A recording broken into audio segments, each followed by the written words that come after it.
G'day, guys. Welcome back to another episode of our football podcast here on StatChat Sports. Got plenty of football action to talk about, both in and outside of the Premier League. We've had big, big Carabao Cup final between Liverpool and Chelsea. A bit of a controversial game in the Premier League, Manchester City and Everton, a sacking of another Premier League manager.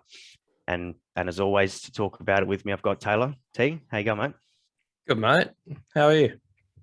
Yeah, good. We need to jump straight into it, mate, because there's plenty here to talk about. I think we started the Carabao Cup final at a big game and what a game that was. I don't know if you caught it live or if you caught any of the highlights or anything like that, but that was an absolute cracker of a game. Look, yeah, the time zone wasn't very kind to us, really, so it was hard for me to catch it all live. But I will say I was up laying in bed, 3 a.m. in the morning. Managed to catch I think it was from the second. I think it was 2-2 in the penalties. I managed to catch from live, and I mean, my heart was pounding, and I'd watched about 5 minutes of football. So it was that's the kind of game it was. I'm not sure if I could have done the whole 120 minutes of watching that. That was just, I mean, the highlights for me. I've watched the highlight package, and far out that even that gave me a little bit of stress. I mean, we're talking chances galore for both sides. We're looking at 3 disallowed goals for Chelsea, 3 offsides, a disallowed goal for Liverpool as well for maybe a controversial offside. Maybe Lukaku's goal that was given offside as well. You could maybe call that a bit controversial, but it had it all, really. It had the controversy, it had the chances, it had the goals and the disallowed goals, and at the end, it ended with a ridiculous penalty shootout going all the way to 11-10. You don't see that very often in a shootout. Not at all. No, I mean, it's probably the most exciting nil-all win. Nil-all game you're going to find. I can't remember a more exciting nil-all game in recent memory. And it's just, yeah, like you said, I think 3 offside goals for Chelsea. Yeah, you'd be so disappointed as a Chelsea supporter, because they did play very well. They crafted so many great chances. It has to be said, they were all good chances. They were just, I mean, the Havertz. There was the one Havertz one. There's one where it was miles offside, one where it was a little bit, and then Lukaku. Yeah, I mean, to me, looking at that, it was close. You wouldn't be one of those ones where it depends on where they draw the line from, isn't it? Yeah. And I mean, we'll touch on a bit of VAR and refereeing a little bit later, but yeah, it's a rough one. And I mean, as a Liverpool supporter, we'll take that. We'll take the decision there, but VAR's it's got a long way to go to get those kind of things right. Yeah, it does. I mean, you mentioned the fact that it was probably the most exciting nil-all game. I mean, how it ended at nil-all, I have no idea. Take away the fact of the offside goals and the disallowed goal, just some of the chances that both sides had. I mean, I know Christian Pulisic. No, sorry, not Pulisic. I think it was Mount had probably one of the best chances for Chelsea, that volley. But he had a couple of those. Havertz had one as well. Mane somehow didn't score the rebound, and it was an unbelievable save from Mendy. So, like, from a neutral's perspective, you can't really complain about the quality of that game. And I mean, typically when Liverpool have played Chelsea in the past, it can maybe be a little bit more one-sided possession-wise, I suppose, to Liverpool, because of just the way that Chelsea play. And I don't know if they changed their style of play. Like I said, I didn't watch the whole game, so couldn't really tell. But they had so many great chances. They could have easily won the game. They probably had the better of the chances, if I must admit. And in that sense, they might feel a bit hard done by not to win. But at the end of the day, you've got to have a winner. You've got to have a loser. On Liverpool's perspective, they had chances as well. So, and it came down to the shootout, which, I mean, for every single player to score, Kepa was brought on in replace for Mendy to the shootout as a so-called shootout specialist, or just is seen to be a better penalty shot stopper than Mendy. Don't know if I agree with the decision, but let alone he was there, and he was brought on to save penalties. Didn't save any. Not that that was really his fault, because the quality of all the penalties were great. So, and in the end, it came down to goalkeepers missing, and goalkeepers aren't traditionally known for putting penalties away. No, that there were probably 17, 18 good penalties in there, and they were all just either buried top or right in the side of the net. Even Van Dijk's one, that was the way he stared down Kepa. Kepa gave him the right side of the goal, and Van Dijk said, hell no, I'll take you on. And he buried it like dead left. And he made sure to let him know what he'd just done. But there were some beautiful penalties, and Kelleher his was bloody good. Not bad. Not bad for a keeper. The way he fizzed that ball in, there'll be some strikers, there'll be some midfielders at least out there that would be pretty proud to have put that one back. But I mean, Kepa, he's had some penalty controversy, hasn't he? So some shootout controversy in his time. But do you agree with the call to bring him on, or would you leave Mendy on in that situation? Absolutely not. Mendy should have stayed on. I mean, he'd performed so well up until that point. I don't know. Mendy's your number one. If you're playing him for the whole of the game, you might as well keep him through the shootout, in my opinion. I mean, whether or not you're seen as a penalty specialist, he's just played 120 minutes. He's in the game. I'm not sure I'd be chucking someone on like that. It just doesn't make much sense to me. He's not.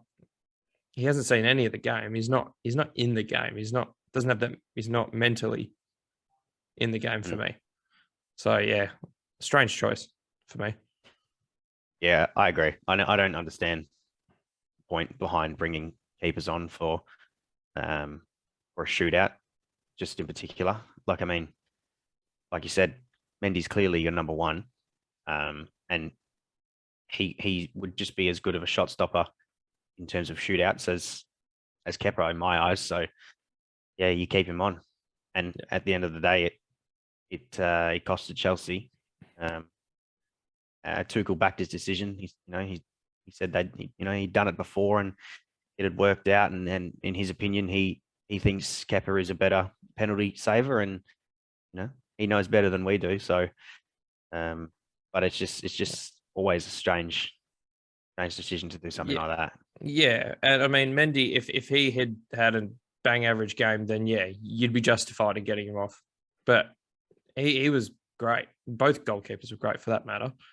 But you in that, I feel you play the hot hand there.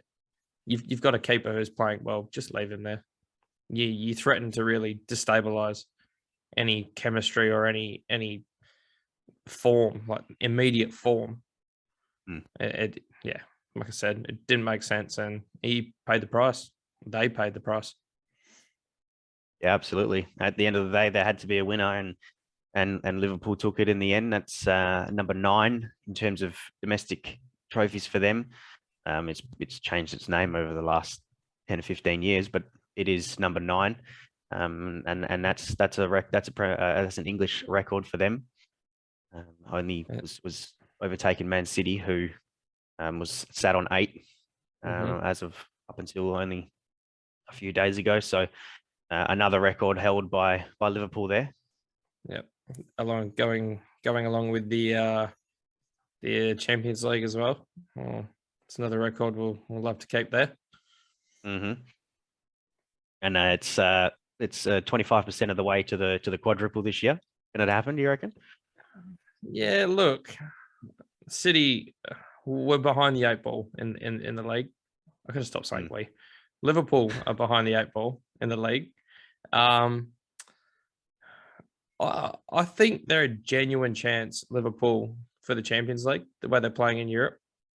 FA Cup, I don't see it happening. The quadruple, more based on the FA Cup, because I think Klopp is going to be tempted to rest and rotate through the FA Cup, and I know we have I'm just going to say we, so I keep doing it. I know we have a lot more depth now than we have had in the last few years. So obviously there's a bit more strength, but I can see us just being bounced out towards the pointy end of the comp. So I mean the treble's on. I think the treble's there because I think Liverpool are the best team in the league right now based on form. City is stumbling. They're not stumbling, but they're not playing City football. So why not? Yeah. Treble's on. Yeah, it's treble is definitely on. Quadruple would definitely be difficult. Like you said, they are behind the 8 ball a little bit in the league. Champions League, they're probably top 2 favourites, I'd say, based on form in there. So there's a good chance of all 3. And to be honest, it seems Klopp traditionally hasn't really taken much into consideration in terms of domestic trophies, both the FA Cup and the League Cup. So that's obviously changed here, having won the League Cup. But he always puts faith into the younger boys and maybe a couple of your also bench players in these competitions up until he gets to the pointy end. But he certainly doesn't forget about them. I mean, Kelleher played in goal for every game bar one, I believe, in the lead up to this game. But he stuck to his guns and said, no, you got us here so you can stay there. So I don't see why a quadruple couldn't be on. He'll probably do exactly what he did in the FA Cup as what he did here, sort of play those more second string team. And then, if they make it the distance and get to the pointy end, then they start bringing in the full squad. And I think if the quadruple's there, it's on the cards, they'll 100% go for it. Yeah. They'll 100% go for it. I mean, really, the only thing stopping them in probably all 3 of the competitions is probably Manchester City, to be realistic. Yeah. I mean, obviously, they're the only other team in the race for the Premier League. They're probably the second favourite at the moment, alongside maybe Bayern for the Champions League. And obviously everybody knows City in terms of domestic trophies in that sense anyway. They just win them for fun. So they're probably the only team I can see causing a problem for that quadruple. Speaking of City, the only game we're really touching on this week over the games, because there was some serious controversy in that game. City ended up walking away with a 1-0 win. They probably shouldn't have. They probably shouldn't have. It's no secret at this stage why. That decision at the end of the game not to give a penalty for the handball, stuff like that can't be missed. In the concept of the game and the size of the game for both sides. Lampard said it in his interview at the end of the game. Everton are fighting to stay in the division. They're in a relegation battle, and City are fighting to win it at the other end. A decision like that, to not give that as a handball at the ending of the game, that's huge. That's huge. Yeah, this is the Premier League after all. I mean, there are millions and hundreds of millions of dollars being floated around here. And I mean, we don't want to turn football into a game of money, because that's not what it should be. But it is becoming that. And we're playing with Everton, a team, correct me if I'm wrong, but I don't think have been relegated from the Premier League since it changed. Yep. We're talking about an original team here, staring down the threat of relegation because of the incompetence of not 1 but 2 blokes. Like, this is what we brought VAR in for, to clear this kind of incompetence up. And I mean, yeah, we'll talk here as Liverpool supporters and how the title race could have been swung in our favour, but got to look at it from Everton's point of view. That sucks. And yeah, they've had the apology issued by the Premier League chairman, or whatever it is. I think the chairman of referees or something. But it's little consolation when you're being relegated and missing out on $100 million worth of TV revenue money. It definitely is. And I mean, take the fact of that it was a City game and the fact that a point for them would have probably put Liverpool in the driving seat. Take all of that out of it because it's something that I've been passionate about since VAR was introduced. I wasn't a fan of VAR when it first came in, not at all. And I still wouldn't necessarily say that I'm the biggest fan of it now. But you're 100%, you're spot on. This is what VAR was brought in for, to cut out this sort of stuff. And it just seems like refereeing these days in the Premier League is almost becoming based on opinion rather than rules. And I don't know if that's because nobody knows the rules anymore in terms of handballs and all of this sort of stuff.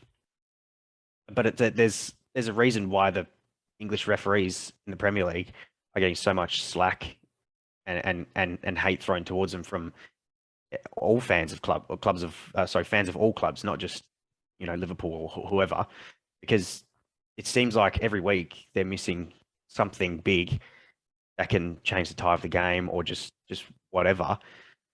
So, but how do you fix it? VAR's there to fix it, but if VAR doesn't step in and do the right thing, then you put the blame on both referees, the one in charge and the one in charge of VAR. So I don't even know where it goes from here.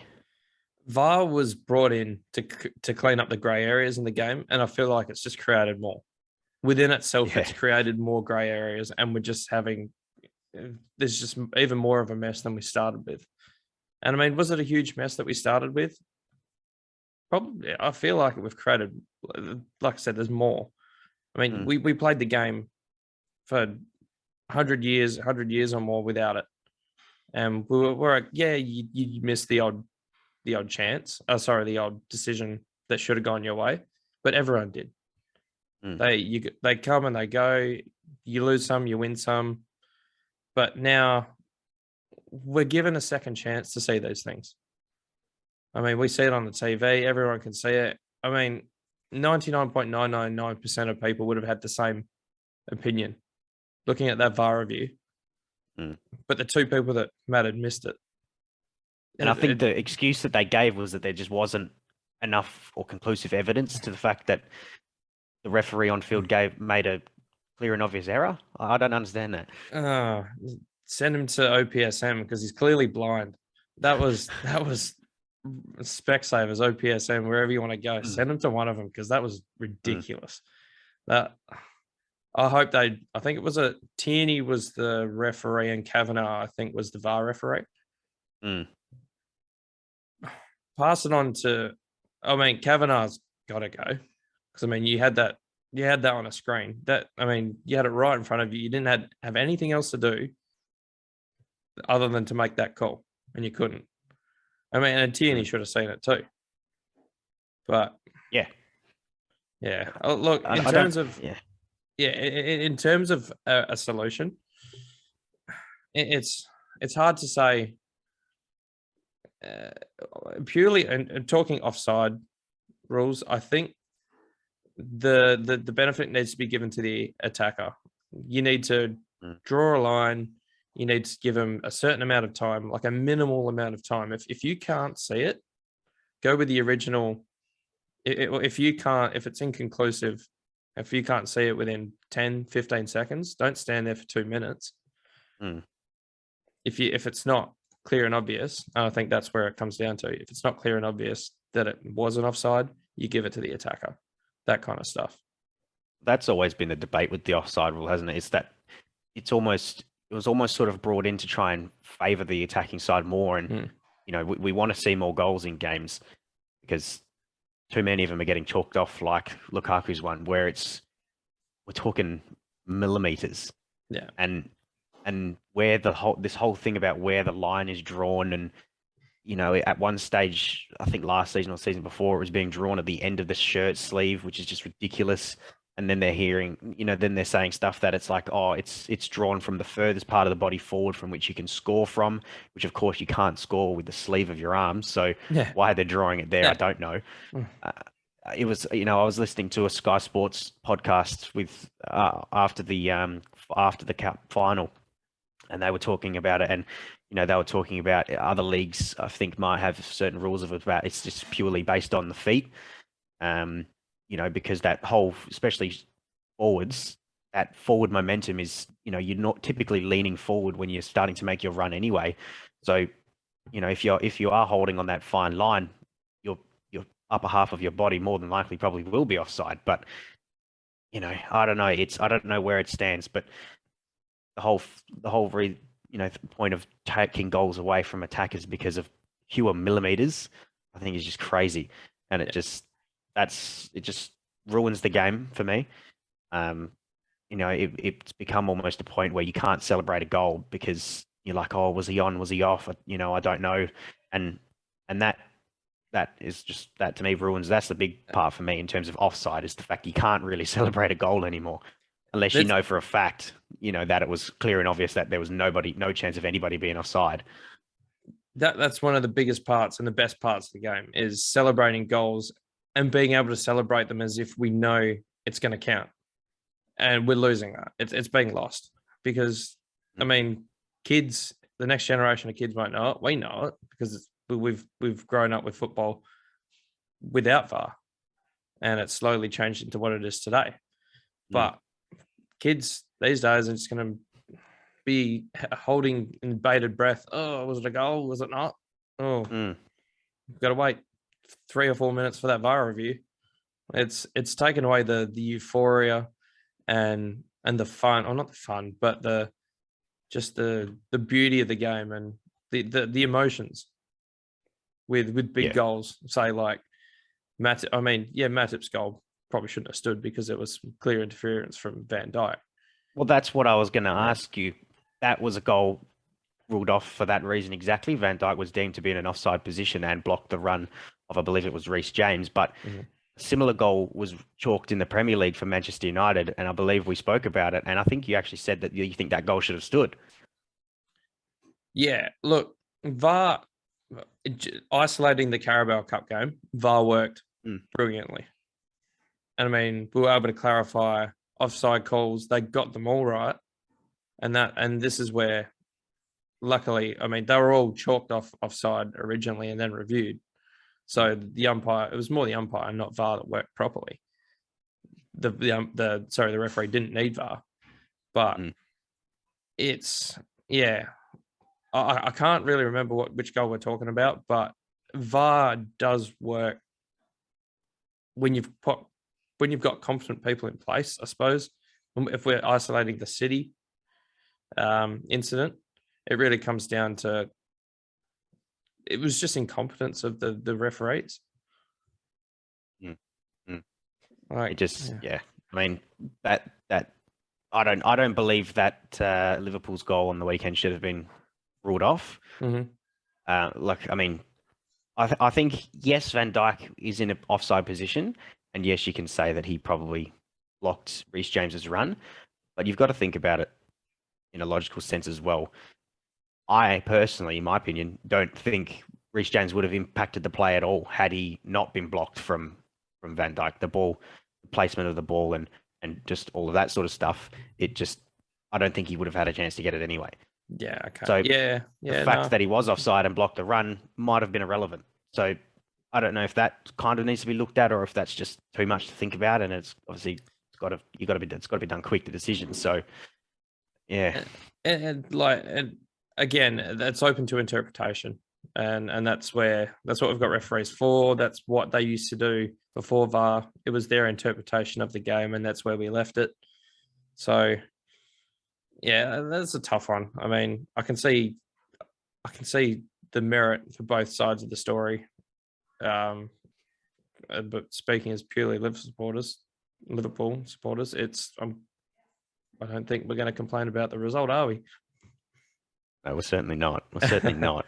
I mean, to wrap this up, I think we're in agreement. We haven't got a clue how to fix the issues with referees. Obviously, there's nothing we can do about it, obviously, but we're sitting here talking about it. So, I mean, something needs to be done in terms of the FA about the referees, because there's a reason why very few, if any, English referees, referees in major international tournaments like Euros and the World Cup, stuff like that.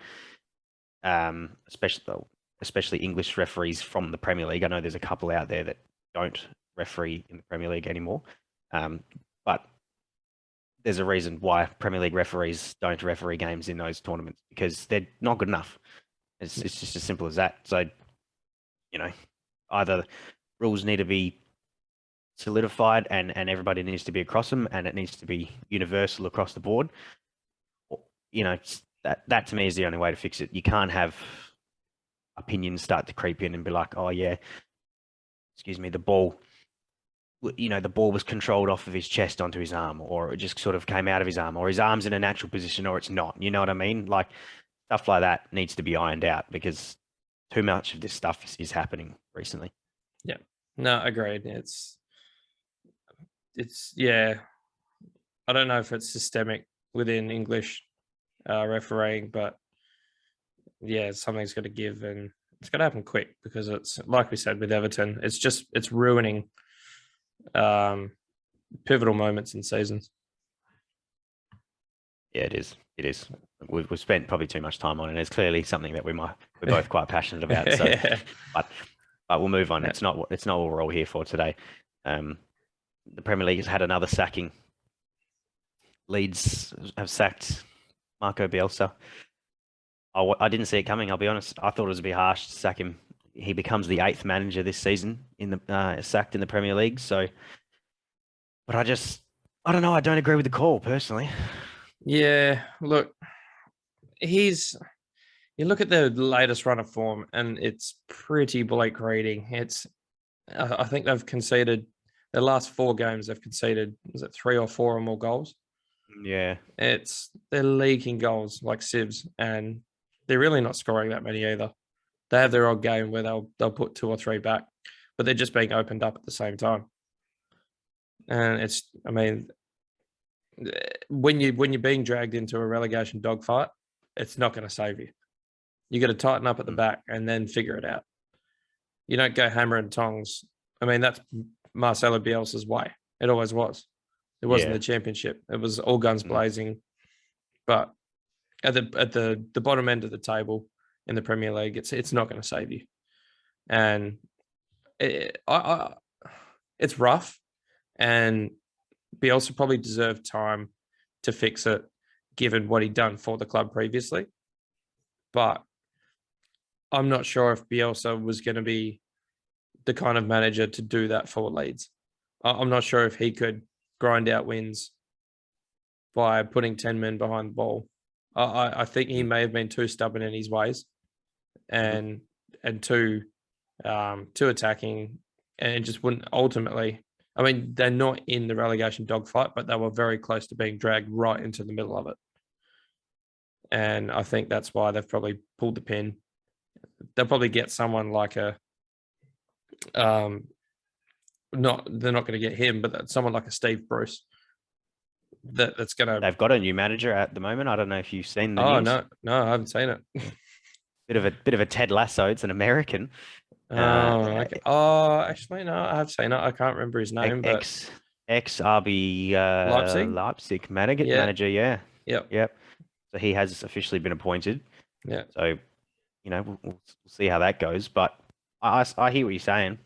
I suppose from my point of view, it's harsh, because he's probably missing his 2 most influential players in Calvin Phillips and Patrick Bamford, and for Leeds, they're 2 big misses, and they've been gone for majority of the season. Calvin Phillips probably allowed Leeds to play that attacking style that Bielsa wanted, because he was so solid and protective of that back 4. He sort of gave them that freedom, and without him there, and obviously Bamford at the peak was putting the goals away. So, and they haven't quite, I suppose, found that sort of short-term replacement for Bamford up there as of yet. So, and you can't really replace a guy like Calvin Phillips in a Leeds side. So, a player that probably won't be there next season, I can imagine. Yeah. So, if they do end up staying up, they're going to need to get a good replacement in there, because they'll struggle without him, as they have done this season. But, take away everything that else done for the club when he came in. He obviously got him to the Premier League. I think in his first season in the Championship, he brought him to third after like a pretty mediocre mid-table finish the season before. 13th the season before, I think it was. Yeah. And then the season after that, gained promotion, finishing first quite convincingly. And it was either a 10th or a 9th place finish in the first season in the Premier League. So like he's got the class and the skills as a manager to be able to compete with every team in the Premier League, really. He's just been hard done by this year in terms of injuries, and it happens. It's football, it obviously happens. And then, if Leeds were in that sort of mid-table, he probably still has a job. But you are right. The fact that they are in that relegation battle now probably meant a change needed to happen, because he wasn't about to change his ways and start parking 10 players behind the ball and fight for points every week. That just wasn't going to happen. So, from a Leeds board's perspective, they probably did need to make a decision there, and in that sense, it might be the right one. But look, props to the guy. He's someone that wasn't really talked about until Leeds came to the Premier League, and he's walking away as probably one of the more iconic managers in the league. So yeah, no, he'd had jobs sort of internationally in other countries where he'd done a pretty decent job, but I think everyone really stood up and took notice of his prowess in the Championship and taking a historic team like Leeds back into where I think they belong. And yeah, I mean, it's sad to see him go. It's sad to see a guy who sticks to his guns like that, and has his own philosophy to lose that. But I'm sure we'll see him somewhere. He'll pop back up. He's not done. He'll be back around. Yeah, definitely. I just want to touch on Chelsea quickly before we move on. Obviously, everyone's aware of what's happening in Russia at the moment in terms of Ukraine and et cetera. Chelsea's owner, Roman Abramovich, is Russian, and I actually think he's quite close to Putin. Seen a few photos and stuff like that going around, but not the point. Up until only probably about an hour ago, actually, I saw something. But prior to that, he had officially handed over stewardship and care of the football club to Chelsea's charitable foundation. There was amidst fears of sanctions due to the fact that he's Russian, basically, and the fact that the Premier League or the governing body will try to flush him out of the country and almost force him to sell the club. I just read probably about a half hour ago now that he has officially put the club up for sale, and he's asking for about 4 billion. It's a bit interesting, and it seems like this whole conflict between Russia and Ukraine is starting to affect other aspects of those countries. I know sports-wise, I know now Russians worldwide in all sports are no longer allowed to compete under the flag of their country, I believe. And in terms of football, all Russian clubs in terms of all European competitions have been disqualified for this season. So there was a couple in Europa League and stuff like that have just been disqualified, and their opponents have gone straight through. I don't know, I'm not going to get too political about it, but I don't know if I necessarily agree with that. I mean, those players have nothing to do with what is happening over there. So, the fact that you're starting to sort of punish other people just because they're Russian, personally, I don't really see the reason behind it. Look, I don't agree with it either, but I would say it's almost a necessary evil to, without getting too political, we don't want to get too far into this, but it's pretty unprecedented what Putin's doing. It hasn't happened in decades, this kind of stuff. And the only way these days to stop this kind of stuff is to cripple them is to cripple a country economically, financially, and essentially what I think they're trying to do is develop unrest within the country from their own citizens and have them sort of, an uprising, unrest within, boil over, and eventually, create a situation that's untenable for Putin, and he has to fall on his own sword. They're innocent victims here, really. I mean, you've also, let's not forget Ukraine, but in Russia, the Russians citizens don't have a part to play in this. Or they don't have a hand in what's happening, and that's why it's a bit of an injustice for them. But they're being used as a bit of a tool to get this thing like finished and over. And yeah, it sucks. Abramovich is he needs to get out before the government freezes all his assets, and he has to run away with his tail between his legs and no cash to boot. He's got to. I don't think he's getting $4 billion for the club. He's turned down offers of $4 billion before, and this is a fire sale. Right? He's not hanging around. Apparently, he's put up all his property portfolio. It's worth something over $300 million. Yeah, that's up for sale. I mean, he's just trying to save a bit of coin, run away, scamper away. Because there are some pretty legitimate ties to corrupt figures in Russia, and with Abramovich, and I think he's trying to distance himself from the club to sell up, to run away, and just go be Putin's best friend again. Well, I mean, look, if the sale of the club does come through, which it more than likely probably will, do you see Chelsea staying as that big stature of club? I mean, let's not beat around the bush. As soon as Abramovich came in, that's where Chelsea's success started, because he brought all the money. He's done it in a little bit of a different way than perhaps the owners of Manchester City, but there's no denying that money talks, and that's where some of their success started. So, I mean, obviously, whoever buys the club, they're not going to be short of money. That's obvious because of the price tag of the club. But we see it with other clubs before in the league at the moment. Just because the owner's got a lot of money, that doesn't mean they're going to back the club financially and fully be behind the club like Abramovich is.